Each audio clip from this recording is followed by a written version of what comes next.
Hello, everybody. Welcome back. So, those of you that are returning viewers, welcome back. Thank you guys so much for being here. Those of you that are just finding this channel for the first time, welcome. So glad you guys could make it. All right. Now, as most of you probably know, we have been covering the Sebastian Rogers case and all that entails. If you have not seen our my past coverage of this case, please make sure you go back and check all of that out. Especially the last video I did right before this one, because I truly think that is a tip that will at least lead investigators in the right direction. All right. So, you know what? In this video, I have a lot to say, and some of you might not like it, but you know what? That's okay. I'm here to call it like it is, and I'm not here to make friends. So let's get right into it. I'm going to start here. So let's talk about parents for a second. And a parent's main job is to love and protect their children at all costs, no matter what, at no matter what. That's the top priority. Love and protect your children. That is the opposite of what we have seen from Chris and Katie Proudfoot, to say the very least. We'll get to the mother next, but first we're going to talk about Mr. Chris. So he came into Sebastian's life when Sebastian was 7 or 8 years old. 7 or 8. Now, this is coming from Chris's own mouth. He came into Sebastian's life when he was about 7 or 8 years old. Sebastian was 15 years old when he disappeared. So let's say 8. For 7 years, this man was in his life. And after 7 years, Sebastian still called him Mr. Chris. After 7 years, this man has no emotional ties to Sebastian that we can see, that anybody could see. Now, we know that Chris was a corporal punishment type of guy, right? We know that he had a problem with stepchildren, according to his ex-wife, Nina. We know that he enjoyed humiliating Sebastian at every chance he got. We know that he hit him with the belt. We know that he threw his stuff away. Actually, he made Sebastian throw his own stuff away. We know he picked on him. He's literally done it in every single interview that he has done. In the one interview, he was making fun of how Sebastian danced. In the other one, he was making fun of how he talked. He was like literally picking on Sebastian. We know he said, oh, well, what's he known at school for? He's known for peeing his pants. You know, you can clearly tell that this man got joy out of humiliating this child.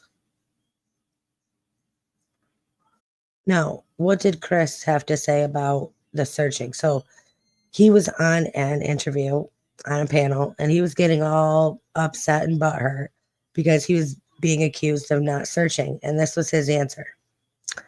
When it comes to searching, we made the flyers. All those signs that are in people's yards, we made those. He says, my mom is a realtor. We got some friends in the business that can help do things.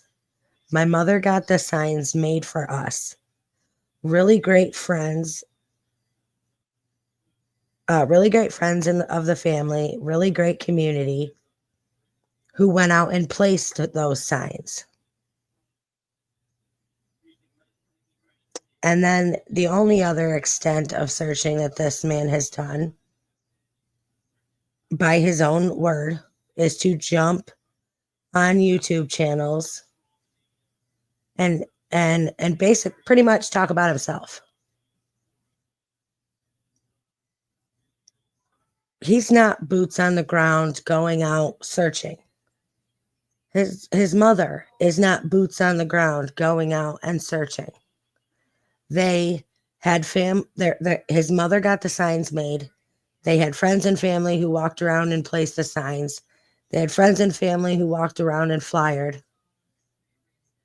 And what did they do? They packed up their crap. They got into an RV and they took off as they were doing interviews online. Nancy Grace's interview that she did with them, by far the best one, because he slipped up many, many times in that interview. But that is the extent of their searching.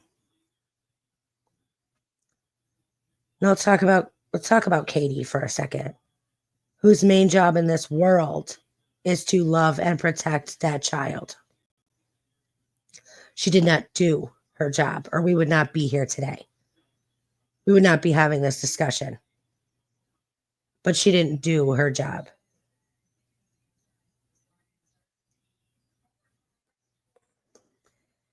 His mother stood around and did nothing while she let Chris, who is not Sebastian's father, discipline him, hit him with a belt, throw his stuff in the trash. And this woman let it happen. Now, I know there's a lot of people that think that she is a battered woman, or that she is under his control, under his thumb. I say I don't care, because, you know, it stopped being about her a long time ago, and it should have been about Sebastian. I'm sorry, it should have stopped being about her a long time ago, and it should have been about what's best for Sebastian. But she didn't care. Allegedly, yeah, I can say allegedly, but it's clear as day. She sat there while she was asked if her son was a burden and a burden on their relationship. And she said nothing. Why would she let a man who was not even her child's father put his hands on her child? Why wouldn't she step in and be a mother? Because maybe if she had, her son would be fine at home today. But that's not the case. That's not what happened. She said, I'd rather keep Chris happy. I'd rather Chris be in the home than Sebastian. Allegedly. Let me make it very clear that everything stated in this video is all my opinion, based off of my observation of all of the interviews that these two have done, and based off of my perception of everything that they have said.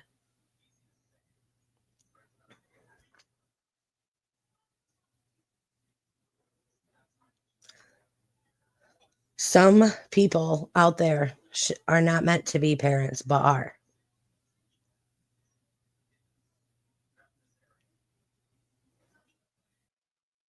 Now let's talk about the case, the CPS case that was brought up um,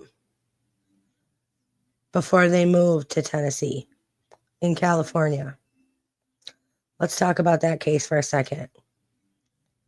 And it must have been not long after Chris came in the picture because Sebastian was 7 or 8 at the time. That they let a 13-year-old kid in the house with their 7 or 8-year-old autistic son. And that kid took Sebastian's innocence. And they let it happen because they left their autistic little boy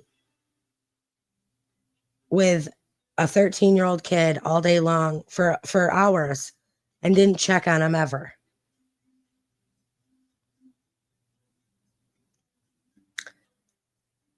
Not only did they not get Sebastian help after that, a person without autism would need therapy after something like that happened.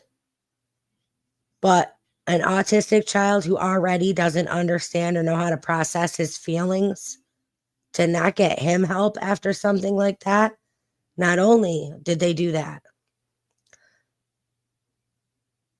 but Chris actually blamed Sebastian for that entire situation.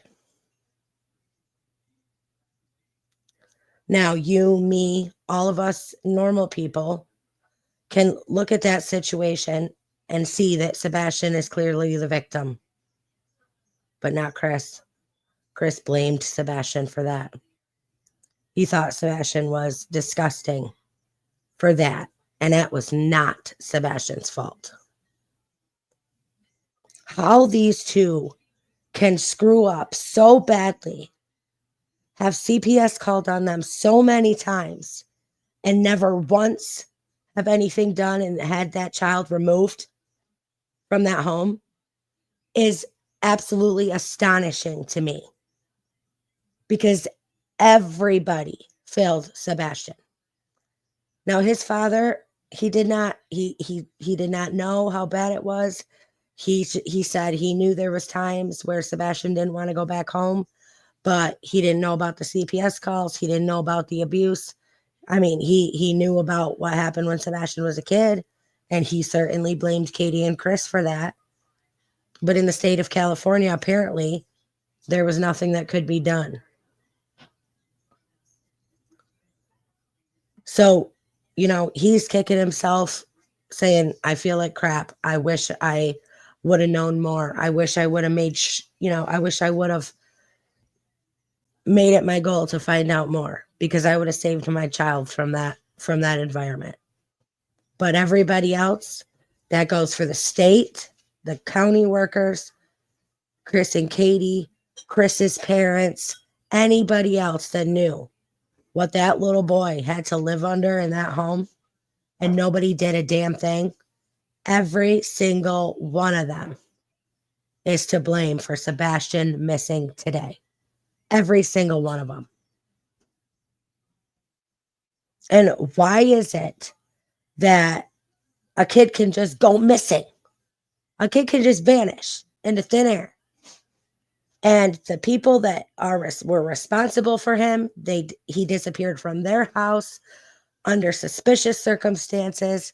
There's everything that has come out. Explain to me how those two are not in jail.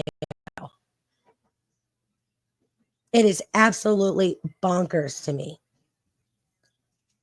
Now, I was talking to Chad about this case the other night, and he said something that I thought was very interesting. Everybody who's defending his mother is going off of her say so, because she said she put him to bed at 9 o'clock. She said that she woke up the next day, he was just gone, just disappeared. She went out and looking for him. And the people that believe that, I just don't get it. Look at Casey Anthony. She went on for weeks saying that the babysitter had her daughter. The babysitter's got her. The babysitter's got her. There was never any babysitter. The babysitter never had her kid. And we all knew that. Like, think back to that case. This mother, this irresponsible mother, her kid just vanishes. Nobody's seen from her. Nobody knows what's going on. Casey's walking free. She says this lady has my kid, took my kid. And people were going off of that story. Why? When you have a parent who acts in this manner and has clearly shown over and over and over and over again that they cannot care for their child in the correct manner, why would you take her say so? Why would the cops believe a damn word she says? Now, clearly, the cops have said, listen, no one has been cleared in this case. Nobody. Nobody publicly has been cleared. Now, Seth has an alibi that was verified. He was on camera at work, but nobody else, like nobody's been officially cleared from this. No, nobody. And the way Chris and Katie go around, and the way Chris goes around talking, really, it's him. He's the one that puts, he's the one that's got to be right on that front line. It would not surprise me that they have not been cleared because they are trying to build a case. They're trying to build a case against these two. And rightfully freaking so, I would say. Now, I know there's a lot of people out there that think that they harmed him in some way or they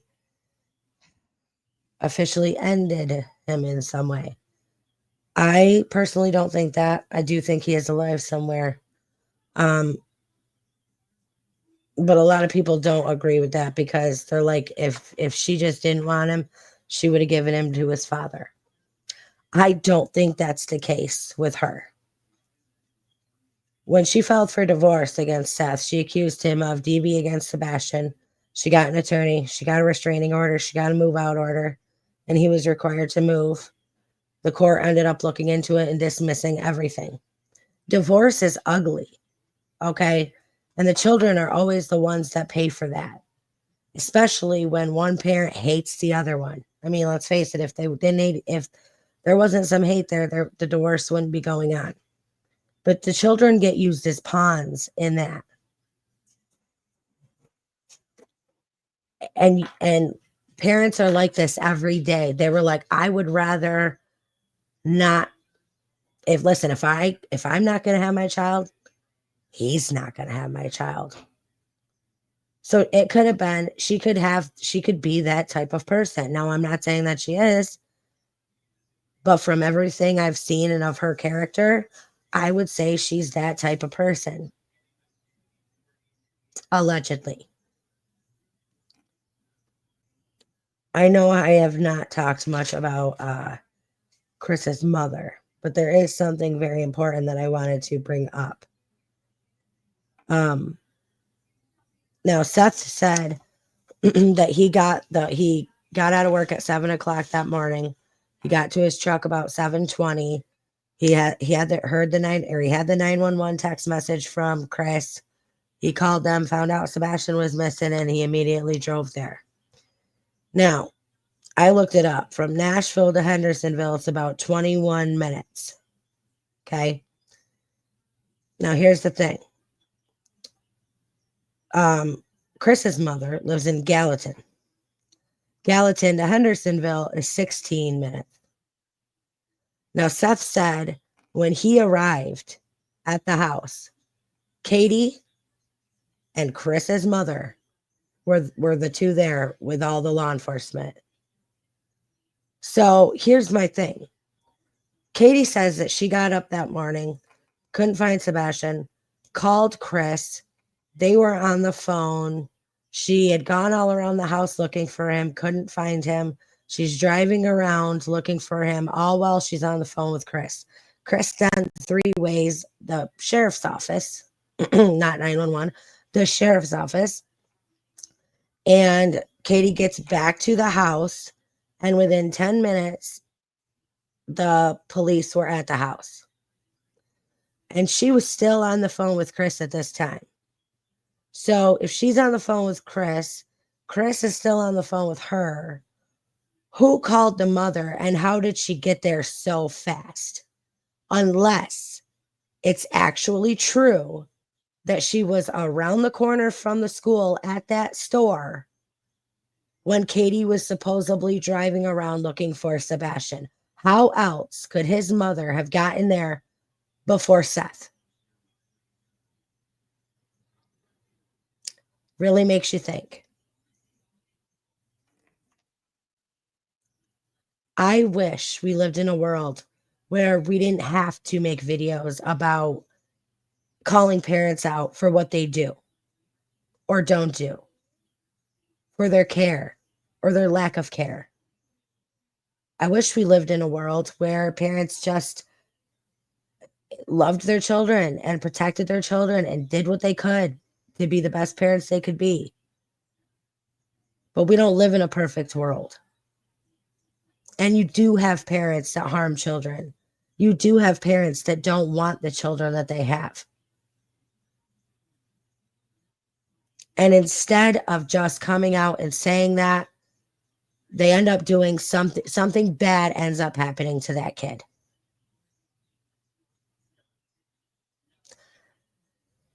The only solace in any of this is that we have hope that Sebastian is out there somewhere alive and that he's getting better treatment that he did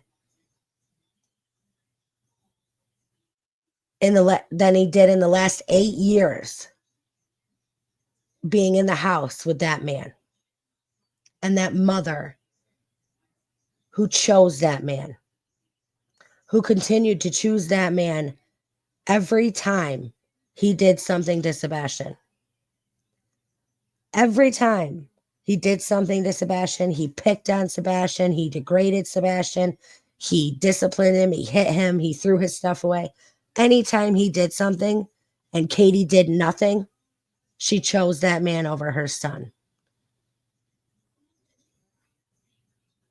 And that is the real sad story here. All right, let me hear your thoughts down in the comment section below. I love you guys. Stay strong, stay healthy, stay safe. Keep asking those hard questions. Keep spreading that light. And I will see you all next time.